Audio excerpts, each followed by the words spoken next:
Snow fell in slow, deliberate flakes, the kind that hushed a town long before night arrived. By mid-afternoon on Christmas Eve, Clearwater Gulch looked less like a frontier settlement and more like some far-flung corner of heaven until the shouting started. A horse came thundering down the main street, mud and slush spraying beneath its hooves. The rider, a broad-shouldered deputy with a badge that had seen more whiskey than polish, dragged a prisoner behind him. The chain clinked like a cold, metallic echo of judgment. People stepped out of the mercantile, the saloon, the blacksmith's workshop. One by one, the townsfolk gathered in doorways, heads craning, eyes narrowing. Christmas Eve or not, they wanted a show. And what a sight it was! A woman, young, fierce-eyed, her clothes torn from some struggles, tumbled as the chain tugged her forward. She nearly fell to her knees, snow soaking the thin fabric of her dress.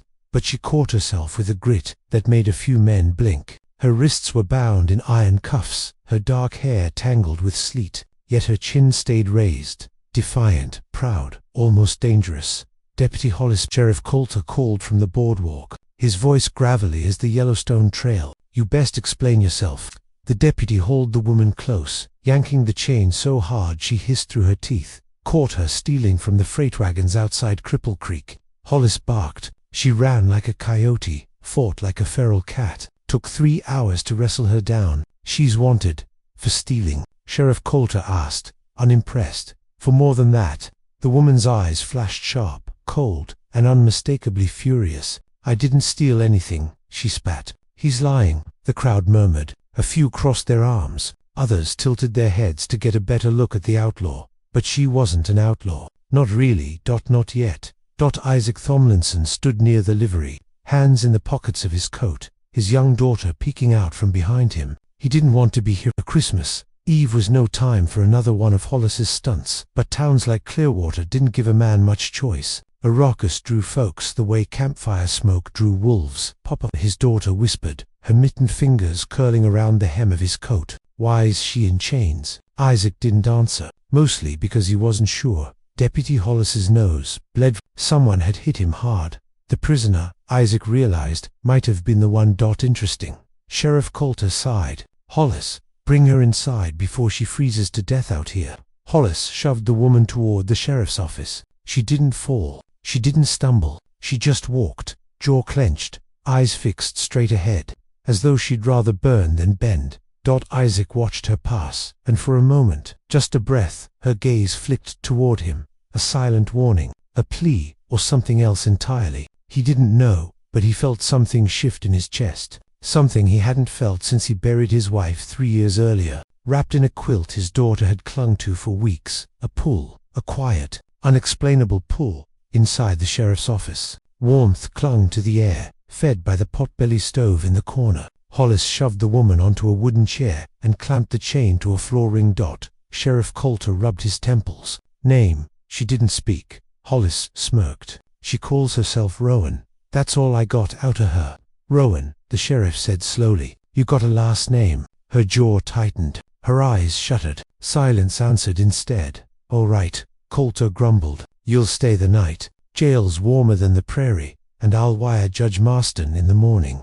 Hollis looked offended. "Sheriff, she's dangerous. Maybe guilty. We don't know yet." Coulter glared. "And unlike you, deputy, I don't lock folks up without mackin' damned sure why." Hollis stiffened, but the sheriff was already walking toward the back room. Rowan, still chained, stared at the wall. Except, she wasn't staring at the wall. Isaac realized it when he watched her through the window from across the street. She was staring at the door, waiting, listening, planning. Isaac didn't know how he knew, only that he did. This woman was no thief. This was someone running from something far worse. And no one else could see it. That night, Clearwater's Christmas festivities flickered to life lanterns strung across porches, carols sung off-key, children racing through the streets, snow glittered beneath moonlight, and laughter rang out despite the biting cold. But not for Isaac. He tucked his daughter into bed, kissed her forehead, and stood by the window, looking out at the pale outline of the sheriff's office. Something tugged at him. Responsibility, curiosity, the remnants of a conscience he'd buried beneath grief. He couldn't tell. All he knew was that Rowan, this stranger, this prisoner, had looked at him earlier like she recognized something in him. Pain, maybe, loss, fear, or the quiet, brittle way a person breaks but doesn't show it. Isaac put on his coat. Winter wind sliced his cheeks as he crossed the street. The sheriff's office glowed dimly, most candles blown out for the night. Sheriff Coulter had gone home. Hollis had stumbled to the saloon, half drunk, complaining to anyone who'd listen. The night was quiet. Isaac knocked. After a long pause, a tired voice answered. Doors open. Rowan sat on the wooden chair, her wrists still bound, her ankles chained to the floor. The stove glowed warm, but not enough to chase the cold entirely. She lifted her head when Isaac entered. The sheriff was alone with her, leaning against his desk, rubbing his knees. "Evening, Isaac." Isaac nodded. "Evening, Sheriff." His gaze flicked to Rowan. Her eyes didn't leave him. "What can I do for you?" Coulter asked. Isaac cleared his throat. Heard Hollis had trouble bringing her in. Wanted to check she wasn't hurt too badly. Rowan's brows rose a fraction. Surprised. Coulter sighed. Sprained wrist, bruised ribs, maybe a knock to the head. Hard to say what was from the struggle and what was from running in winter. Isaac's fists clenched. "And the charges?" "Unclear." The sheriff looked at Rowan. "You want to speak now, or you planning on sitting in silence till the judge strings you up?" Her jaw set. "I didn't steal. Not a thing." Coulter waited. Isaac waited. Rowan swallowed. "There was a man, a wagon master named Deacon Hale, took something from me, something that mattered. I tracked him down to get it back. That all." Her voice dropped to a whisper, sharp as broken glass. "He didn't want to return it." The sheriff leaned back. "So you fought?" "I defended myself." Coulter grumbled something under his breath. After a moment, he stood. "Look, Isaac, I'm getting old. I'm going home before my bones freeze. You need anything else?" "No," Isaac said. "I'll lock up." Coulter nodded, grabbed his coat, and left. Silence filled the room like heavy snow. Rowan looked at Isaac with an unreadable expression. "You shouldn't be here." "Maybe not," he said softly, "but you didn't strike me as a criminal." "And what do I strike you as?" Isaac let out a breath. "A woman who's running from something she can't outrun alone." Something like fear flashed in her eyes, but only for a heartbeat. Then steel returned. "I don't need help." "You might," he said. "Come morning." Her voice dropped low. "The judge will believe Hollis. They always believe men like him." Isaac studied her face. The bruises, the exhaustion, the fierce, trembling dignity. He didn't know what made him say it, but he did. "I won't let them hang you on Christmas." Her breath caught, just slightly, just enough. "Why?" she whispered. He hesitated, then spoke the truth. "Because I know what it feels like to lose everything, and have nobody believe your side of the story." Her eyes softened. "And what did you lose?" Isaac looked down at his hands. "My wife." A long silence stretched between them. Outside, a church bell began to ring, slow, steady, echoing across the snowy street. Christmas morning was only hours away. Rowan shivered. "Chains, clinking." Isaac stepped closer. "I'll come back before dawn," he whispered. "Whatever happens tomorrow, you won't face it alone." And for the first time since her capture, Rowan looked less like a hunted animal and more like a woman holding on by a thread. "Isaac," she whispered, her voice raw, "if you help me, there's no going back." He nodded. "I know." Outside, the snow kept falling, covering the town in white, covering sins in silence, and covering the tracks of everything. Rowan was trying to escape. Tomorrow would decide everything. Tomorrow, the morning of Christmas, Isaac would free her, whether the law allowed it or not. Christmas morning dawned gray and heavy, as if the sun itself hesitated to climb out of bed in the bitter Dakota cold. Snow blanketed the boardwalks, the rooftops, even the sheriff's sign softening the sharp edges of the world, muting everything into stillness. But inside Isaac Thomlinson's small cabin, the world was far from quiet. His daughter, Lily, bounced on her toes beside the table, clutching a hand-carved wooden horse he'd made her. "Papa, can we go see the tree in town square?" "In a bit," Isaac said, forcing a smile. "Take care of something first." Lily's smile faltered. She studied him with the curious wisdom children sometimes carry. "You're worried," she said softly. Isaac exhaled. "Maybe. Is it about the lady?" He froze. Lily looked down at her horse. "I saw the way you looked at her yesterday, like you were remembering something sad." Isaac crouched to eye level. "Darling, she's in trouble. Big trouble. And folks ain't always fair when they think they know a person." Lily nodded with solemn understanding. Mama used to say that. Isaac's throat tightened. Yeah, he whispered. She did. He pulled his daughter into a hug, inhaling the warm, familiar scent of pine soap. Stay in the cabin, he murmured. No matter what, I'll be back soon. She nodded, but her little fingers clung to his coat until the very last moment. The sheriff's office sat quiet beneath a coat of frost, only the thin ribbon of smoke from its stovepipe proving someone lived long enough inside to keep it burning. Isaac approached the door with a slow, deliberate step. Inside, Deputy Hollis snored on the cot in the corner, half drunk, even at dawn, boots still on. The sheriff's keyring hung from a hook by the desk. Sheriff Coulter wouldn't return until breakfast, and the jail sat unguarded, unprepared. Too easy, Isaac thought grimly. Rowan sat where he'd left her, back straight, eyes open, hands raw from iron. She looked at him as he stepped inside, not with hope, not with fear, but with the expression of someone who refused to assume anything good could happen in this world. You came, she whispered. He nodded once. I did, she swallowed. You shouldn't. Probably not, he said softly, but I'm a stubborn man on a day meant for kindness. Her breath trembled. You don't even know what I've done. I know enough. He took down the keys. Hollis snorted in his sleep. Isaac froze, then waited as the deputy rolled over, mumbled something unintelligible, and kept snoring. Rowan's voice dropped to a whisper. He'll kill you if he wakes. Let him try, Isaac murmured. You have a child. Isaac paused mid-step. Rowan's eyes softened with warning. Don't throw your life away. He met her gaze, steady and sure. I'm not throwing it away. I'm choosing what to do with it. There's a difference. He knelt at her feet, fitting the first key into the shackle lock. Tell me, he whispered, what did Hale steal? The sheriff didn't press you, but he should have. Her breath hitched. For the first time, Isaac saw not hardness or steel but heartbreak. A locket, she whispered. My mother's. Only thing I had left after everything. The lock clicked open. Rowan stared at him, eyes shining. Thank you. Isaac moved to her wrist cuffs. You fought a wagon master over a locket. Her jaw clenched. He tried to trade it, sell it, and when I demanded it back, he went for his gun. So you fought, Isaac murmured. I killed him.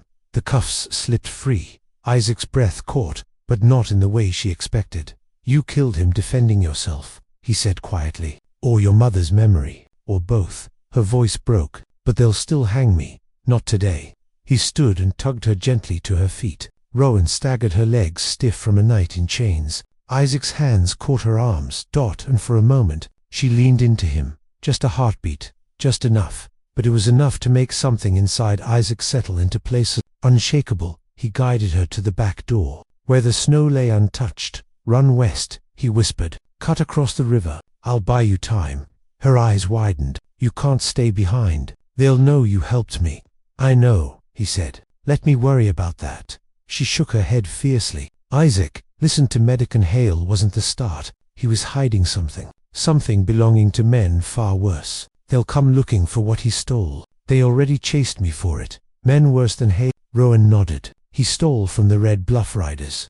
Isaac cursed under his breath. The Riders were more organized gang than cattle thieves mean. Efficient, ruthless. How many know you're here? 3, maybe 4, and they'll come. Today. Isaac's jaw tightened. Then go now. Rowan hesitated only a second before stepping into the snow. Isaac, she whispered, turning back, you saved my life. He nodded once. Get somewhere safe. She ran. Silent, fast. A streak of determination through the snow, and Isaac stepped back inside. Footsteps approached from the street. Not one pair, not two, a group. Snow crunched, boots marched, and hard, unfamiliar voices carried through the thin walls. Hollis, someone barked. Sheriff, we heard you picked up a prisoner, a girl named Rowan. Hayes, we'll take her off your hands. Isaac stiffened. Red Bluff Riders. They weren't here for justice. They were here for Rowan, and if they learned, she'd escaped. His blood ran cold. Deputy Hollis woke with a snort as the banging began. What the? Isaac grabbed him by the collar and slammed him back onto the cot before he could get fully upright. What in hell? You listen to me, Isaac hissed. You didn't see me. You didn't see her. She was gone when you woke. Hollis blinked hard. Gone, no sheriff'll skin me. Riders'll kill me. Which is why, Isaac growled, low. You're going to tell them she slipped the chains and ran before dawn. Hollis swallowed hard. And you, what are you doing here? Isaac reached for the rifle mounted on the wall, buying her time. Outside, 4 riders dismounted, coats dusted with snow, scarves pulled high, guns glinting beneath their dusters. Their horses snorted clouds of steam into the freezing air. Isaac stepped onto the boardwalk just as one of them kicked open the front door and strode inside. "Where's the girl?" The leader barked. "Gone," Isaac said calmly. They turned, all 4 eyes like cold steel, faces chiseled from violence and long nights on the trail. "Who the hell are you?" the leader demanded. Isaac met their gaze without flinching. "Just a man protecting his town." Another rider sneered. "This ain't about your town, friend. This is about property stolen from us." "Not property," Isaac corrected, voice low and dangerous. "A woman, and you're not taking her."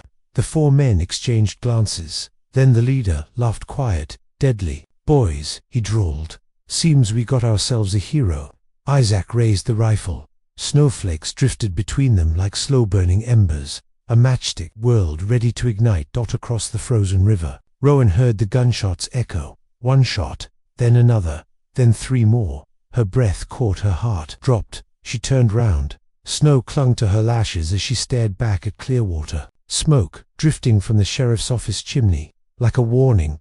Isaac, the man who had freed her, the man risking his life to buy her time. She bit her trembling lip. Then she whispered into the wind, "Hold on." And Rowan Hayes, bruised, limping, unarmed, ran back toward the danger she'd just escaped. She wasn't running anymore. Not from Hallie, not from Hollis, not from the riders, and not from fate. She was running toward something. Someone. Isaac. And she wasn't about to let him die alone on Christmas morning. The gunfire cracked across Clearwater, like the tearing of the sky. Rowan stumbled through thigh-deep snow, breath burning her lungs, every step driving needles of cold into her bruised ribs. She didn't care. Isaac was in that jailhouse fighting alone because of her. The thought cut sharper than any shackle. Smoke drifted from the sheriff's office as she reached the edge of town. Boot tracks dug deep into the snow heavy, purposefully, and a fresh spray of blood near the boardwalk made her knees weaken. "Please," she prayed silently, though she hadn't prayed in years. "Let him be alive. Please." A crash sounded inside the office, then a shout, then silence. Rowan didn't think. She ran. Inside, the world was chaos. The first rider lay dead near the stove, blood blooming across the floorboards. Isaac had used the rifle like a club, judging by the shattered buttstock and the man's crushed jaw. Another rider lay slumped by the door, chest rising shallowly. Isaac had gone for a disabling shot. Not a kill, but the last tooth. They had Isaac pinned. One rider had him by the collar, slamming him against the wall. The other pressed a revolver to Isaac's cheek, the barrel leaving a cruel dent in his skin. Rowan froze in the doorway. The leader sneered. "Should have stayed out of business. That ain't yours, hero." Isaac spat blood at his feet. Too late. The rider cocked the hammer. Rowan stepped forward. "Stop." The men whirled toward her. Isaac's eyes widened. "Oh, but she didn't falter. She held up her empty hands. "You want me, not him. Let him go." The leader grinned, cruel and triumphant. "Atta girl. Now you're thinking straight." Rowan kept her voice steady. "If you kill him, you'll never get back what Hale stole." The leader stiffened. Isaac blinked. "Rowan, what are you talking about?" She didn't look at him. Hale didn't just steal my mother's locket," she said quietly. "He stole something from the riders too. Something I hid before they caught me. Something they need." The leader's eyes narrowed. "Where?" Rowan let her silence answer. The rider with the revolver shoved Isaac harder. "Tell us, gal, before we end." That was his mistake. Because while their eyes were on Rowan, Isaac moved. A sharp twist, a shoulder rammed. An elbow slammed into a wrist. The revolver cracked into the floorboards. Isaac lunged. The leader drew his knife in a flash, but Rowan was faster. She grabbed the broken rifle stock off the floor, and she swung hard. The wood cracked against the leader's temple. He fell like a felled oak, knife clattering beside him. The last rider turned toward her. Isaac tackled him, sending them both crashing against the sheriff's desk. Papers flew, ink spilled. The office became a blur of fists, boots, curses, and splintering wood. The rider lunged for Isaac's throat. Isaac grabbed the nearest object, a tin coffee pot, and smashed it into the man's face. The rider collapsed. Silence. Silence. Just Isaac's ragged breathing, trembling, and the soft hiss of snow blowing against the window. Slowly, Isaac straightened. One hand braced against the desk. He wiped blood from his mouth and looked at her. "You came back," he whispered. She nodded. "I wasn't about to let you die." He took a shaky step toward her. "You should have run." "I did," she whispered. "Then I turned around." Their eyes held just long enough for something deep and unspoken to pass between them. Then Rowan swayed. Her bruised ribs finally gave way, pain stealing her air. Isaac caught her before she hit the floor. "Easy," he murmured, lifting her gently. "You're safe." She clung to him, her forehead against his chest, tears she'd held back for years, finally spilling. "I didn't want anyone else dying because of me." Isaac pressed a hand to the back of her head, steady and warm. "Then we'll make damn sure no one does." By the time Sheriff Coulter arrived, jaw dropped, boots stomping snow off at the door. Rowan sat wrapped in Isaac's coat, leaning against the wall while Isaac finished binding the unconscious riders with their own rope. "What in the holy name of Christmas happened here?" Coulter demanded. Isaac gave a tired half smile. Just as Coulter grunted, he eyed Rowan. "You're still under arrest." Isaac stiffened. Sheriff Rowan lifted her chin. "I'll tell the truth now." And she did. Every word. About Hale. About the locket. About the rider's threats. About running for her life, not from the law. When she finished, the room was quiet. Coulter sighed and rubbed his temples. "Seems to me," he muttered, "you should have been protected, not chained." Rowan blinked. "Sheriff." He pointed at Hollis, still tied to the cot, gagged for good measure. "I'll deal with him. As for you, you're free." Isaac smiled. A real one. Rowan felt something in her chest, loosened something she didn't realize had been clamped tight her whole life. "And the riders?" she asked. Coulter smirked. "Oh, I reckon a judge will take real kindly to a town nearly being shot up in broad daylight on Christmas. They're done." Rowan exhaled a shaky breath. Isaac knelt beside her. "You okay?" She nodded. "I will be." He hesitated, then held out his hand. "Come home with me. For breakfast. Lily will want to meet you proper this time." Rowan's breath caught. "Isaac, you don't owe us anything," he said softly, "but you saved my life. And Lily, she lost her mama too soon. She could use someone strong around, someone kind." Her voice trembled. "And you?" Isaac's eyes softened in a way that warmed her more than any fire could.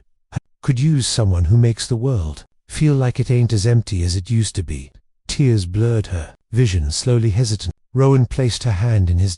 His fingers closed around hers. Steady and sure, they walked through the snow together. Rowan and the rising Christmas morning sun breaking through the clouds above them, and for the first time in years, Rowan Hayes felt something she thought she'd never feel again. Belonging. Safety. A home, not made of walls, but of people. Isaac squeezed her hand gently as they reached the porch of his cabin. Inside, Lily's delighted gasp rang out. "Papa, you brought the lady." And Rowan smiled through tears. Christmas morning had freed her.